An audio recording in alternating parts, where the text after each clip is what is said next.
Welcome back to Rise and Shine Pilipinas. Mga ka-RSP, sa ating Senidoc, ang bronchitis ay isa sa mga sakit na nakaapekto sa mga bata. Pero alam niyo ba na ang acute bronchitis ay maaaring mauwi sa chronic bronchitis at magdulot ng iba pang komplikasyon sa kalusugan? At para gabayan tayo mga ka-RSP, tayo na mabantayan ang mga bata sa sintomas nito at kung paano ito maiwasan. Makakapanayam natin si Dr. Cynthia Cuayo Wico, isang general physician. Magandang umaga po, Doc Cynthia. Hi, magandang umaga. Doc, once again, welcome back. Kumusta na This is kayo? Profi together with Joshua. Okay naman po, na-miss ka namin, Doc. Doc, we wanna know, ano po ba ang bronchitis at bakit madaling tamaan ito ang mga bata? Ang bronchitis kasi, yung lungs kasi natin, meron silang parang mga puno. Tapos may mga, tsaka yung lungs na mismo, yung mga puno na yon, yung mga bronchus, eka nga, siya yung nagkakaroon ng infection. So pagka nagkasipon, ayan, makikita mo dyan sa litrato, nanggagaling sa ilong natin, ayan, tapos nagiging parang puno siya. So yung mga sanga-sanga na yon, ang nagkakaroon ng inflamasyon, pagka nagkakaroon ng infection. Anong dahilan? Kasi ayan, yan ang nagkakaroon ng dahilan, di ba? Yun, yung mga kulay pink na yun, tapos nagkakaroon tayo ng bronchitis. Anong dahilan at bakit tayo nagkakaroon? Infection siya. Napakadaling mahawa kasi ang mga bata. Kasi kalimitan, nalalanghap nila yung tilamsik ng mga pagka umuubo ang mga matatanda sa kanila. That's number one. Number two, pagka humihina ang resistensya nila, kasi hindi kulang sila sa tubig, kulang sa pagkain, kulang nga ng sustansya ang katawan, pero don't get me wrong on that. At hindi lahat ng kulang sa sustansya kailangan bigyan lang ng vitamins. Kailangan tama ang pagpapakain.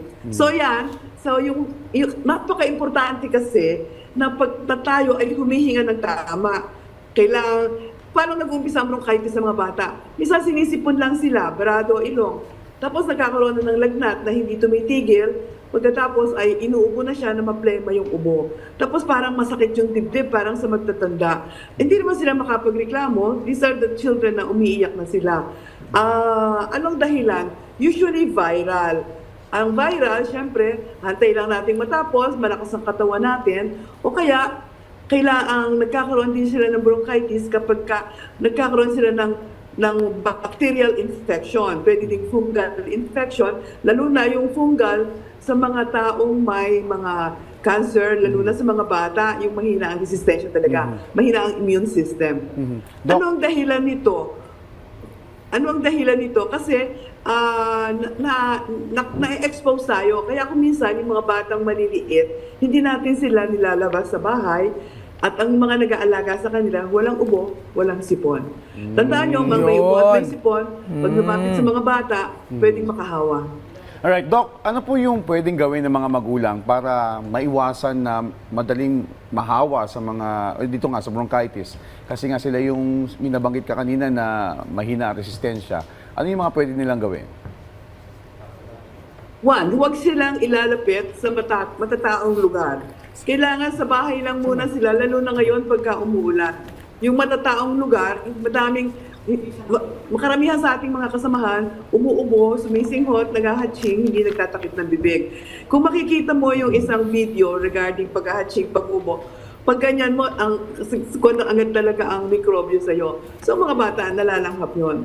Pangalawa, hindi natin sila pinapakain ng tama. Kasi kung ano lang yung gusto nilang kainin. Okay lang kung tayo yung nagbe-breastfeeding sa mga batang maliliit. Kaya kung minsan, mahirap, hindi agad-agad nagkakaroon ng bronchitis ang mga batang dumedede sa nanay.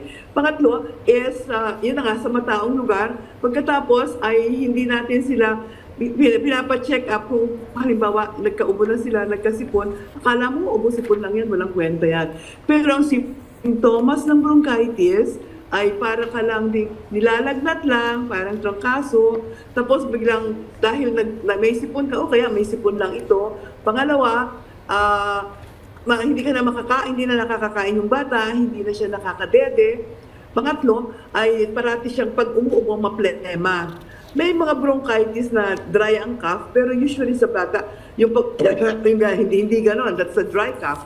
Alam mo may tunog na plema. Sa mga bata, nag-uumpisa siya sa sipon-sipon lang muna. Tapos, ang bronchitis parang bumabagsak na from the nose down to your throat hanggang sa lungs natin ang infection. Alright, doktor po ba na kapag hindi naagapan, it could result to pneumonia? Ano po ang mangyayaring complications for this, doc? Kaya nga natin kailangan inaagapan pag may sipon, nilalagnat. Ang simptomas kasi is sipon, mataas na lagnat. At saka inuubo, maplemang ubo. Pagka may gano'n na, ang sasabihin ng pediatrician o ng doktor, ordinaryong ubo lang yan. Pero obserbahan ninyo, kasi pagka tumatagal na siya ng more than 3 days, 4 days, 5 days, at talagang ginigising na siya ng ubo niya sa gabi, at ubod ng plema ang ubo niya at mataas ang lagnat niya, abay kabahan ka na, baka hindi lang ordinaryong systemic viral infection ito, baka ito ay bacterial bronchitis or viral bronchitis na. At ang ubo nila malalim ha, tapos yung dibdib nila makikita mo umaalon.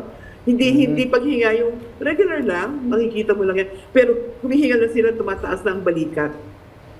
Nakakatakot ito, lalo na dun sa mga bata asthmatic o kaya yung allergy. Ito nakakatakot. Alright, Kasi mas pangit ang komplikasyon. Alright, maraming salamat po, Doc Cynthia, sa pakikipagkwentuhan sa amin at pagbibigay ng medical advice tungkol sa bronchitis. Thank you, doc. Salamat. Thank you, Doc.